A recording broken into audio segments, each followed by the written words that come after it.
Hi, I'm Sandra Williamson, and I'm the director of God's ER. In this case, ER stands for Emergency Restoration, and we're speaking of the soul. I'm here to talk to you about secret societies today, and particularly some things out of Freemasonry.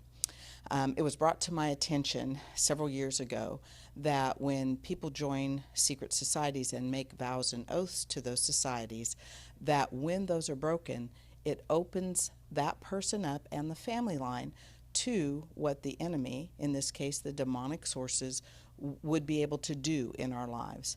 There are oaths that are taken by people in secret societies that say, oh, if I or my family ever cease to be a Mason or involved in this secret society, then let me give you an example. Let my tongue be split in two from tip to root. Okay? And then there's another one that I would have my head be cut off and placed on a high pinnacle. And you say, okay, well, how can that happen? That no one's going to do that. They would be in a lot of trouble for dismembering someone else. That's true. But what happens is the enemy is allowed to come in the spirit realm and affect us in the areas that we've cursed. Because when you make an oath and you break it, you actually bring that curse, that oath, broken oath, the curse of that upon yourself.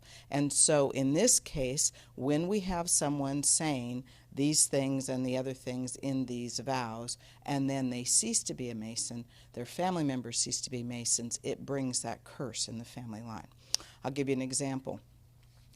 I was not able to eat wheat for about 8 years. I had had some testing for celiac disease and so forth, and nothing came out positive, but I just couldn't eat it. It just caused all kinds of problems on the inside. I was starting to get lactose intolerant. This is when I had already turned 50, so it was in later years. And when I was in training for this ministry, one of the teachers said that a woman had acid reflux, hiatal hernia, ulcers, and all kinds of digestive problems along with asthma. And I knew immediately in my heart, okay, I need to pay attention to this. So I talked to her afterwards, and I thought, well, my family isn't really involved in Freemasonry. But she said, do some research, pray. I did. I found out that in my Portuguese ancestry, back in the 1600s, my family was involved with the Knights Templar, which is the beginnings of the Freemasonry. And so I knew immediately that I should say the prayer. It's a long prayer, but I wanted to do it. I wanted to see if it would make a difference. And I prayed the prayer to renounce the oaths and the vows that were made by my family way back into the 1600s. And after that, I could eat anything that I wanted and have been able to do that for over 5 years now, ever since.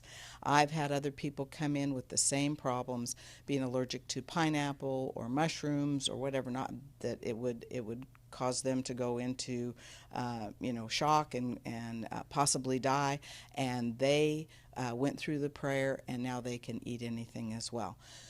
The point with all of this is not just with secret societies, but anytime we make a vow that we break, anytime we make an oath that we break, it gives the enemy a legal right to come in and to affect us in that part of our life. The enemy cannot touch us unless we give him an open door, and this is one of those open doors. Make no oath. Okay, Matthew 5 talks about that, and Numbers 30:2 says that we are bound to our oaths. So when we make an oath, we must keep them, or we should not be making the oath. Thank you so much. If you want to learn more, please visit us at godser.us on the web, or call us at 918-409-8349.